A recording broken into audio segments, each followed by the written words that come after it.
العاشرة تماما بتوقيت أسمر. إلى حضراتكم نشرة الأخبار مستهلة إياها بالعناوين. برامج لتحسين حياة المزارعين في حقات.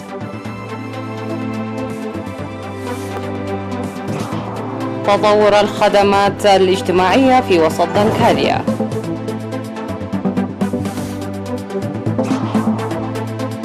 توزيع الفراخ في مندفر وإمن حيدي.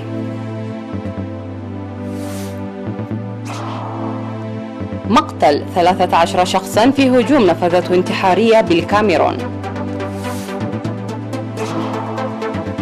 زعيم كوريا الشمالية يصف الولايات المتحدة بالعدو الأكبر. والثلوج تغطي مدريد ووضع نصف إسبانيا في حالة تأهب. أهلا بكم إلى تفاصيل النشرة. نفذ مكتب وزارة الزراعة في مديرية حقات برامج كبيرة عام 2020 لرفع الإنتاجية وإحداث تغيير نوعي في حياة المزارعين. أوضح المكتب أن بذور الدخن والفول المحسنة قدمت محصول وفير في معظم ضواحي المديرية ونتائج مرضية لتنمية المواشي ومنتجاتها. وأوضح مسؤول المكتب السيد إيوب تسفايل القيام بأنشطة تهجين لأبقار الألبان لتغييرها نوعيا وزيادة منتجاتها. وأشار إلى توزيع 9000 من الفراخ في 8 ضواحي في المديرية للأسر المحتاجة وتقديم الخدمات البيطرية لأكثر من 26,000 رأس من المواشي وتطعيم مجاني لحوالي 20,000 رأس من المواشي. وذكر أن المهنيين الزراعيين العاملين في ضواحي المديرية يسهمون للتوعية الزراعية داعيا الدفع بالتنمية الزراعية المروية. ودعا مكتب الزراعة المواطنين لعدم تناول اللحوم غير الناضجة والألبان غير المبسترة لإنجاح جهود التطعيم الجارية لمكافحة الأمراض المنتقلة من الحيوان إلى الإنسان.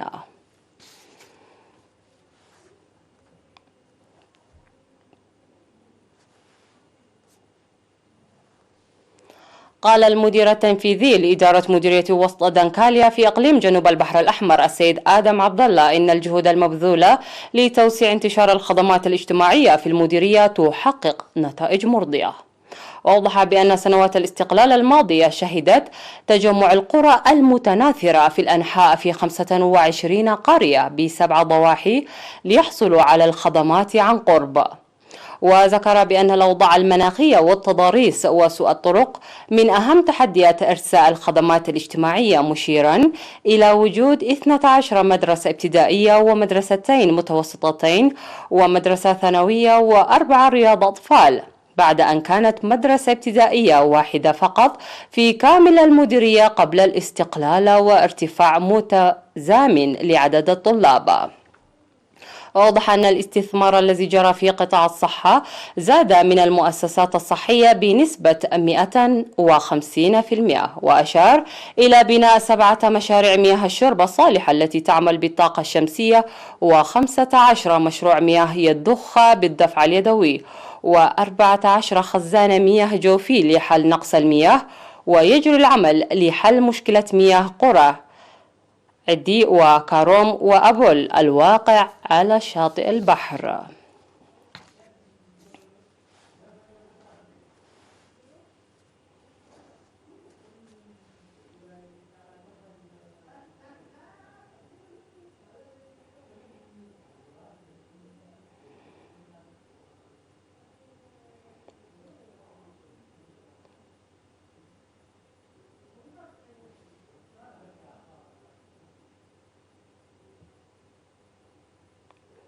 عقدت رئيسة الاتحاد الوطني للمرأة الإريترية السيدة تخا تسفا ميكائيل سيمينارات بالفيديو الافتراضي لعضوات الاتحاد في أوروبا.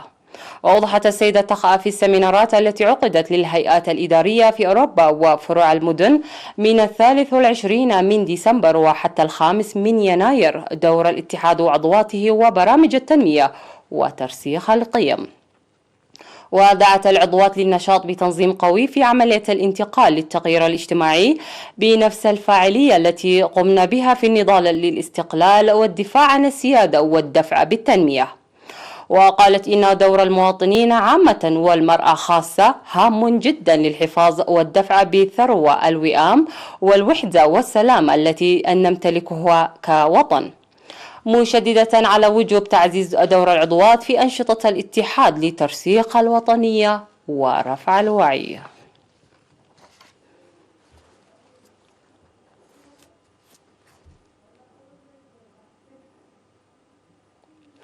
وزعت وزارة الزراعة حوالي 20,000 من الفراخ ل 796 أسرة في مديرية مندفرة وإمن حيلي في الأقليم الجنوبي في إطار البرنامج الموضوع لتقديم حوالي 1,000,000 من الفراخ من عمر الشهر ل40,000 أسرة بأسعار مناسبة.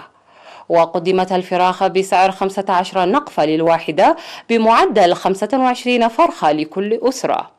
أوضح مكتب وزارة الزراعة في مديرية إمن حيلي أن الهدف من العملية تحسين حياة الأسر وتأمين الغذاء لها، وأن المرحلة الثانية من عملية توزيع الفراخ ستجري في الأشهر القادمة. وشكرت الأسر الحاصلة على الفراخ جهود وزارة الزراعة لتحسين حياتها المعيشية، مطالبة لتوفير الأدوية لأمراض الدواجن. من جهة أخرى قدم المحسنون في ضاحية عدو قعداد في الأقليم الأوسط 105,000 نقفة للأسر المحتاجة.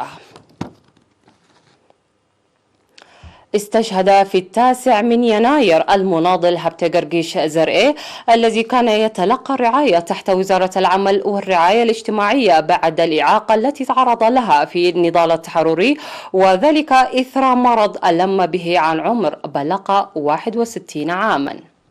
والتحق المناضل هبتة قرقيش زرقاء إلى صفوف قوات التحرير الشعبية الإريترية في عام 1974 وخدم شعبه ووطنه بوفاء في الجبهات الأمامية والأشغال اليدوية وجهاز الإشارة للتنظيم وكذلك قسم الشؤون الاجتماعية.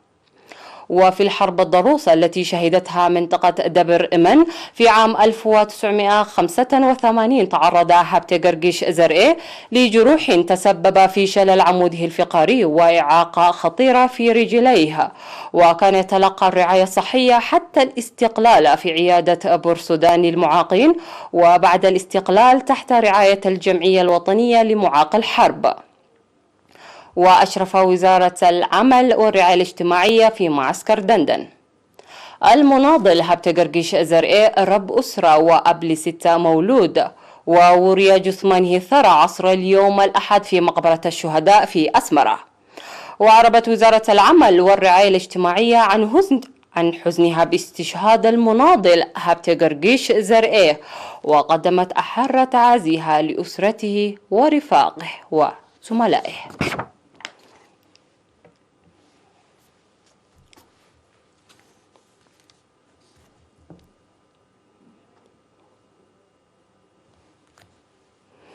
أيها السيدات والسادة، هذه كانت أخبارنا المحلية. فاصل قصير ومن ثم نعد لمتابعة الأنباء على الصعيد العالمي. ابقوا معنا.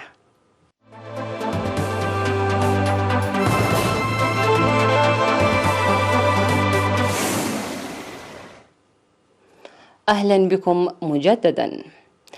ذكر تقرير أمني للأمم المتحدة أن 13 شخصا على الأقل بينهم أطفال لقوا حتفهم في هجوم نفذته انتحارية استهدفت حشدا من الفارين من هجوم مسلح شمال الكاميرون. ولم تعلن أي جماعة مسؤوليتها عن التفجير أو الهجوم الذي وقع أقصى الشمال بالقرب من الحدود مع نيجيريا. وجاء في التقرير الذي اطلعت عليه رويترز أن مهاجمين نفذوا هجومهم في الصباح الباكر عندما أطلقوا النار في الهواء، وأضاف فر السكان المذعورون إلى القابة. وفي ذلك الوقت انقمصت امرأة تحمل عبوة ناسفة وسط حشد الفارين وفجرت العبوة. وجاء في المذكرة أن الضحايا رجال ونساء وأطفال. وفي السابق شن مقاتلون من جماعة بوكو حرام النيجيرية التي تحاول منذ عقد إقامة خلافة إسلامية في شمال شرق نيجيريا هجمات عبر الحدود.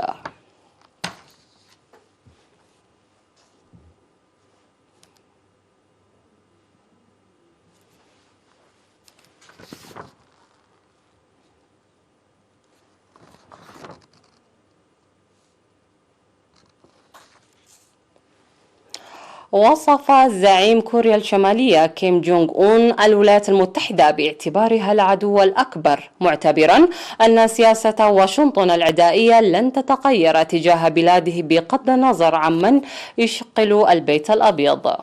وذكرت وكالة الأنباء المركزية الكورية الشمالية أن كيم قال في تصريحات أدلى بها خلال مؤتمر للحزب الحاكم في بيونغ يانغ قبل أيام من تولي الرئيس الأمريكي المنتخب جو بايدن لمنصبه إن التخلي عن هذه السياسة العدائية سيلعب دورا محوريا في العلاقات بين كوريا الشمالية والولايات المتحدة.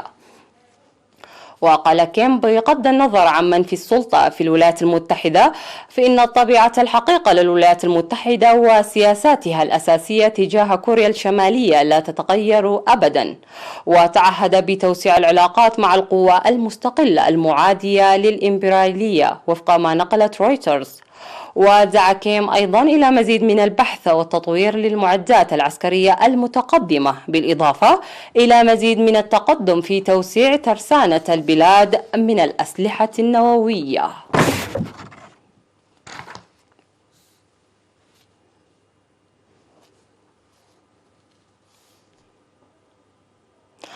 غطت الثلوج العاصمة الإسبانية مدريد على غير المعتاد وفي حالة نادرة لم يشهد لها مثيل منذ ثمانينيات القرن الماضي، وتم وضع نصف البلاد في حالة تأهب بسبب الثلوج، لا سيما المناطق الوسطى والشمالية والشرقية. ولقي شخصان حتفهما في إسبانيا، وأنقذ جنود سائقين عالقين داخل سياراتهم وسط الثلوج التي تساقطت بكثافة أثناء العاصفة فيلومينا، محدثة فوضى بحركة النقل في جميع أنحاء البلاد. وعطلت الثلوج حركة المرور على نحو 200 طريق، وتسببت بتأخر عدد من القطارات. وقالت الشركة المشغلة لمطارات البلاد إلقاء 50 رحلة على الأقل إلى مدريد وملقا وتينيرفي وسبتة في شمال أفريقيا. وقالت هيئة الأرصاد الجوية الإسبانية إن هذا هو أكبر تساقط للثلوج على مدريد منذ عام 1971، في حين قال خوسيه ميغيل بينيايس وهو خبير أرصاد جوية من الإذاعة الوطنية الإسبانية إن كميات تتراوح بين 25 و 50 سنتيمترا من الثلوج سقطت على مدريد، مما يجعله أكبر تساقط للثلوج منذ عام 1963.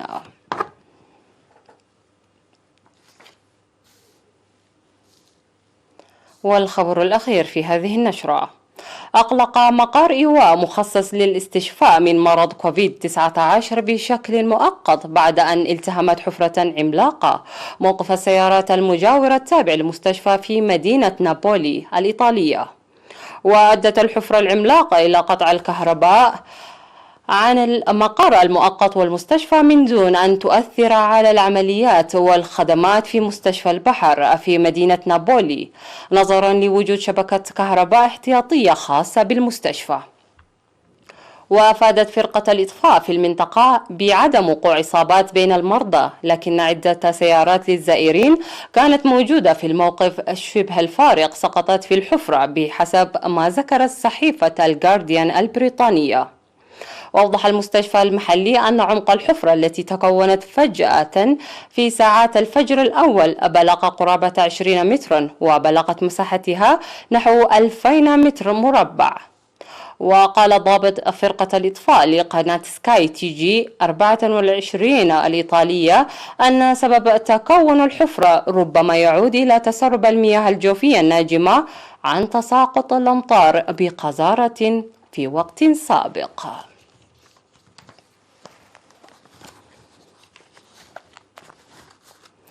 هذه كانت أخبارنا لهذا المساء، أشكركم على حسن المتابعة، إلى اللقاء.